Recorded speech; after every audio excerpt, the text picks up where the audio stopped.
আসসালামু আলাইকুম। আজকে একটি 3 ফেজ 5 টন এসির আউটডোর একটা ভিডিও নিয়ে আসলাম।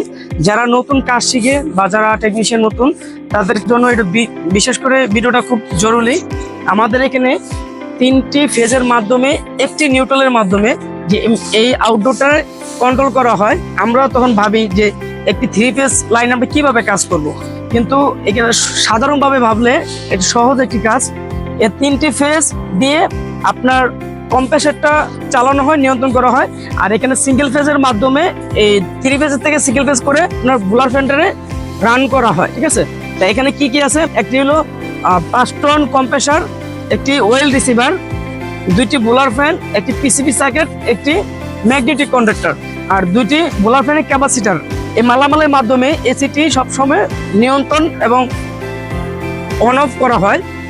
তাহলে আমরা এখানে ম্যাগনেটিক কন্ডাক্টরের কাজ হলো 3টি ফেজের মাধ্যমে এটা চলাচল করবে, আর একটি রিটার্নের মাধ্যমে ইনডোর থেকে রিটার্ন এসে এই ম্যাগনেটিক কন্ডাক্টরে অন অফ করবে।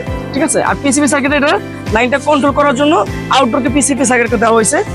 আর এখানে আমরা বিশেষ করে 3 ফেজটা কাজ করবে হলো একটি কম্প্রেসর সাইডে। 3 ফেজের 3টা ফেজ কম্প্রেসর সাইডে কাজ করবে। এটা আমাদের কোনো ঘাবড়ানোর কোনো কিছু না। 3টি ফেজ ইউজ করবেন কম্প্রেসর সাইডে, আর একটি এখান থেকে একটি ফেজ নিয়ে একটি নিউট্রাল নিয়ে আপনি ক্যাপাসিটার এবং বুলার ফ্যানটা ইউজ করুন। বুলার ফ্যানে কখনো 3 ফেজে আপনার 3টি ফেজ হয় না।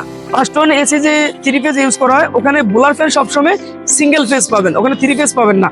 আর পিসিবি বোর্ডের কাজ হলো সংক্ষিপ্ত দেওয়া, লাইন অন অফ করা, আউটডোর কম্প্রেসর চালানো এবং ইনডোর থেকে রিটার্ন নেওয়া। এটা হলো পিসিবি সার্কিটের কাজ। আর এখানে একটি ডিসচার্জ হিটিং বাল্ব আছে আর একটা কুলিং বাল্ব আছে। এই 2টি বাল্বের মাধ্যমে যদি হিট বেশি হয় তখন পিসিবি সার্কিটকে আপনার সংক্ষিপ্ত দিবে।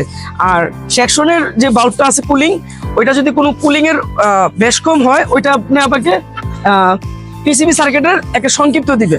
তো এইভাবে এই আউটডোরটাকে নিয়ন্ত্রণ করা হয়।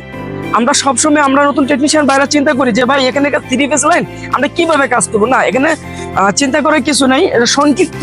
এটা আমরা সহজভাবে যদি চিন্তা করি তাহলে সহজভাবে কাজটা আমরা কমপ্লিট করতে পারবো।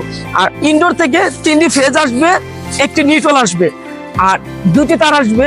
আউটডোর থেকে ইনডোরে যাবে লাইন, আবার ওখান থেকে রিটার্ন একটা রানিং চলে আসবে। এইভাবে এই 3 ফেজের কালেকশনটা করানো হয়। তা আপনারা যারা নতুন নতুন কাজ করেন আপনারা সাহস করে 3টে ফেজ চিহ্নিত করে আপনারা কাজ করবেন, কোনো সমস্যা হবে না। বেশিরভাগ আপনার মেকানিক্যাল সাইডে কাজ হয়, যেটা আপনার গ্যাস চার্জ, পাইপ লিক এগুলোই বেশি হয়, কম্প্রেসার পাল্টানো।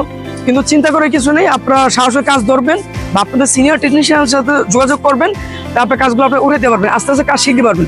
এইভাবে কাজগুলো করে থাকবেন, কোনো সমস্যা নেই। পরামর্শ করবেন, একবার আরেকবার পরামর্শ করে আপনার কাজগুলো শেষ করবেন ইনশাল্লাহ। ভালো থাকবেন সবাই। আসসালামু আলাইকুম। জি, আপনারা এরকম ভিডিও পেতে হলে আমাদের চ্যানেলটি সাবস্ক্রাইব করে রাখবেন আর পেজটি ফলো দিয়ে রাখবেন। আমরা সবসময় আপনাদের ভালো ভিডিও দেওয়ার চেষ্টা করব।